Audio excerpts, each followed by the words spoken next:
Okay, I have to make one thing clear right from the start. I will maybe sound a little bit bored throughout the review and I won't really be super excited about this phone. And if I make some mistakes, I won't really care because this phone has one major problem and it's called competition. Back when the G1 and G2 were released, this was one of the only really solid mid-ranges that delivered a great experience. These days, this is way easier to find, and if the G4 can still stand out good enough to provide that and still be a good choice for the budget consumer, we'll see that in my full review. And let's start off with a quick overview. Design and build quality. Build quality is absolutely fine. It feels sturdy due to the metal frame, but due to the plastic back, it just feels a little bit cheaper. And it's a little bit more bulkier due to the 5.5-inch design now. The display, really nice and solid quality. It's really bright and halfway decent calibrated panel, but nothing really outstanding anymore. We get displays like this all the time by now. The sound, really loud and it sounds good. It's a little bit odd since it's a front-facing single mono speaker from the left, so this is something you have to get used to, but the sound itself is good, especially for gaming. Headphone jack quality, nothing really out of the ordinary, in line with most of the other average mid-ranges, all good here still.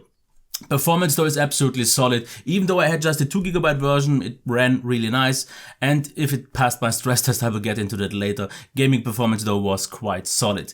If you talk about the battery, this is the one excellent point here, because this is where it can still stand out. 5 hours plus in mixed use and 7 to 8 hours on Wi-Fi only is absolutely excellent, and especially the standby drain was remarkable. The software, stock Android with a few enhancements, even though not even that many anymore, so I would wish for a little bit more customization here, but it does a solid job and you should get your updates quite quick. The camera for selfies quite solid, really good actually, and for low light not that much because it isn't that sharp, but outside for pictures actually really good for this price range. Video not so much. So I would say it's time to get into the detailed part and check the design once again. A size comparison with the S7 doesn't really make too much sense because of course it is obviously bigger.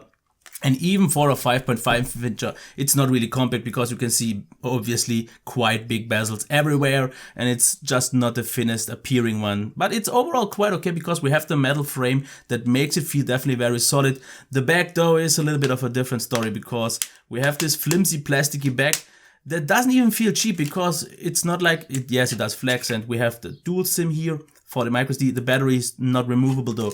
But my problem with the back is the haptic itself, the texture, because as you can see here there is no flexor, so this all feels solid, but this slight little texture here that we can maybe see on the camera doesn't really provide any grip, and it doesn't feel just really good because it's quite a cheap feeling, like you would feel something in your kitchen. But yeah, that's about it. Flash camera here we have also the microphone, headphone jack. On the left side there's nothing. On the bottom we have only the micro USB, and on the right side we have the completely dead volume rocker. You don't feel anything, no feedback at all. The power button though is quite nice. We also have a texture here and that one sounds good, but it is a little bit placed too high. I would wish for that whole thing to be switched out or just moved out down a little bit. Bezels, like I said, are a little bit on the bigger side, and you don't maybe have double tap to wake, but therefore you have ambient screen. So let's just jump right into the display here for a second. 1080p now, and I'm not quite sure what even to think about it, because yes, the 1080p resolution is way better than it was last year, but I'm not quite so sure what to actually think of the white calibration, because sometimes the white looks really nice and white, but sometimes some things definitely seem to tend to prefer to be on the warmer side. This is something that I personally just don't like so much, but usually it looks quite okay. The black's absolutely uniform, quite deep, all good. Colors, I'm using the vivid mode here, and I would definitely recommend you to use that, because even though it is a vivid mode, it doesn't really take it too extreme, so even now it is quite accurate and quite natural. All good here. The viewing angles are also quite solid, not the very best ones, but where it is absolutely on the best side here is the maximum brightness, because outdoor visibility was absolutely fine. I could see everything, and overall this is a really good mid-range display, but we get really good mid-range displays these days all the time. So let's check the sound.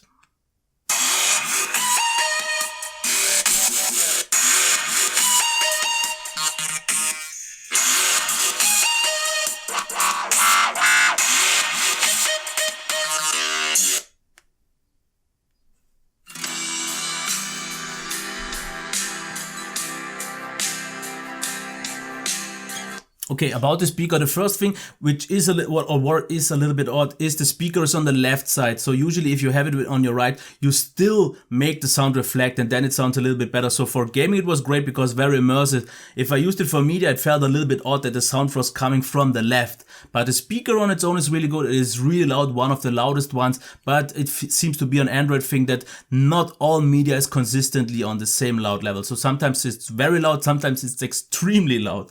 But the sound is also quite good. You hear there is a little bit of bass, mids are nice and it's also clear. So the overall qualities of the speaker are really good. Headphone jack quality is just about average, pretty much on level with all the other phones these days. So still okay though. Let's check the performance now, and I have to say I like the SoC. The 617 already performed really nice on the HTC A9, and as you can see here, scrolling is absolutely nice. If you make faster flicks, sometimes it gets into a little bit of slowdown issues, but overall the experience is absolutely fine and definitely better than it was on the previous one. And I'm only using the 2GB version, so I would recommend the 3GB version after all, but I didn't yet so far run into any issues in terms of multitasking with the 3GB version, so all is fine. Also, app launch times are absolutely in line with most other phones these days, and they are so close these days that you won't really even notice a big difference to a flagship or something like that, so all good here. Let's try the multitasking. Is Google Plus still open? Yes, it is. So as you can see, this is still fine. And mostly things like the browser, because they are very resource intensive, do actually still reload. But this is absolutely fine. Of course, it's not on the highest level, and the 650 would have been the smarter choice, but the Snapdragon 617 does a great job. And the same actually does also stand for the gaming performance, because I could play all my games. Some games had a little bit of trouble, but what I want to actually get into is the stress test, because a lot of people were complaining about the phone getting crazy hot. And yes, after about 35 minutes, it finally started to throttle. I reached a temperature of 45 degrees, measured by my temperature gun.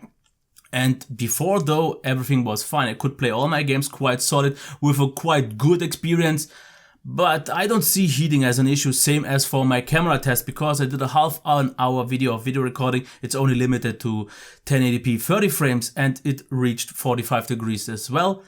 And it was fine. It didn't have any trouble. And the only thing why it stopped my recording was because I ran out of storage. But other than that, I don't see the heating issue. Yes, it gets warmer than most devices with 45 degrees, but due to plastic, it doesn't feel anywhere like that, because a metal phone like the G4 or HTC 10 with just 39 degrees already felt warmer than this. So at least here in my climate, I don't see the overheating issue. If you live in India or so, it could definitely be a different thing. If we talk about the battery life, a full charge takes 1 hour and 35. Absolutely top, amongst the best, and the battery life as well, because I could get quite easily 5 hours of screen on time in mixed use and almost that as well in data only use, so it's very efficient. Also, standby drain was excellent, not even a 3% per hour, which is amongst the best ones that I've seen in a long time. And on Wi-Fi only, I tried the YouTube loop test and I could have gotten like about 8 hours of screen on time. And I would say in usual you can get 6 easily and even up to 7 hours without any issues. Now, the software.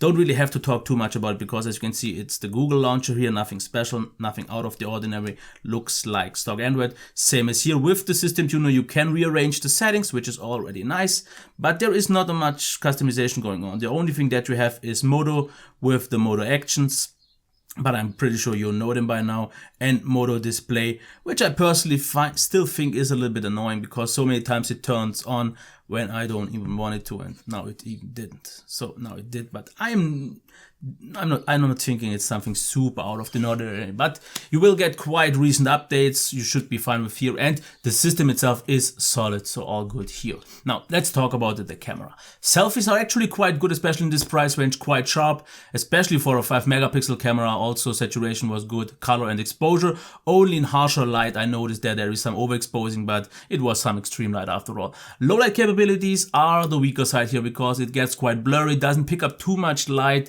and you see some grain. So this is somewhere where they could improve some things, but it's still okay, and after all just a mid-range camera. Once we have a few more situations with better lighting, you will see that it can actually produce really nice shots, and it tends to favor HDR shots, especially in macro situations. But what I noticed, we have a pumping autofocus, which works though reliable, so all good here. And the shutter times are moderately fast, not super fast. and especially if it uses HDR, still acceptable, but overall it is one of the slightly slow cameras these days, but therefore the outcome is good. What I noticed though, many times if you move your hand during the camera, I got a lot of blurry shots, so you should keep a steady hand. When we talk about video camera qualities, I am not really impressed because it seems to over sharpen a lot and then everything seems like slightly washed in and you can't really make out the details so much anymore. The video was absolutely fine with 30 frames, very smooth. The autofocus is slightly on the slow, but therefore very nice and precise sort, so all good here. But in the end, the video qualities, same as for the low light qualities, were the weaker parts, where it does a good job on selfies and also for normal pictures. So I would say it's time to get to the conclusion. Is it a good phone? And yes, it definitely is. It doesn't really make too much wrong, because build quality is maybe the weaker part because it just doesn't feel so premium. It's a little bit on the bigger side. The display should be pleasing pretty much everyone after all, even though it's not the best one. Sound is actually on the better side. Performance is absolutely solid. I didn't have any performance issues or anything like that. I would recommend the 3GB version. The battery life was definitely excellent and outstanding. Software totally solid. Fast update should come as well. And then the camera, which is, I would say, adequate to the price point. But if this all is still good enough is what's the question. And I see so much competition out there. And you can leave me what you think in the comments, which you think should be compared with this. But for a price of for around 250 now, I think there are maybe better options, especially in its own house with the G4 Plus. Because for about 50 euros, you get more storage, you get more RAM, you get a better camera, and you get a fingerprint sensor. So I think that's definitely worth the 50 extra. So I'm not saying that the G4 is obsolete because of the G4 Plus, but it offers the better value. If there is a bigger price difference and you can get this for closer to 400, it's definitely a solid choice and a good buy. But you should definitely check out the competition before, because there are maybe some phones out on the market that fit you maybe better. Because like I said, it does nothing wrong. But these days, that's not enough. It has to stand out in a few things, which it does in terms of the battery life for sure. So this is definitely its main advantage here. So this would have been it, my review of the Moto G4. If any questions or something to say, leave that down in the comments. And if you like this video, please give it a thumbs up. Subscribe to the channel if you want to see more reviews. And yes, this gets a little bit repetitive and boring, but still, after all, I hope you enjoyed it and I see you next time. Bye.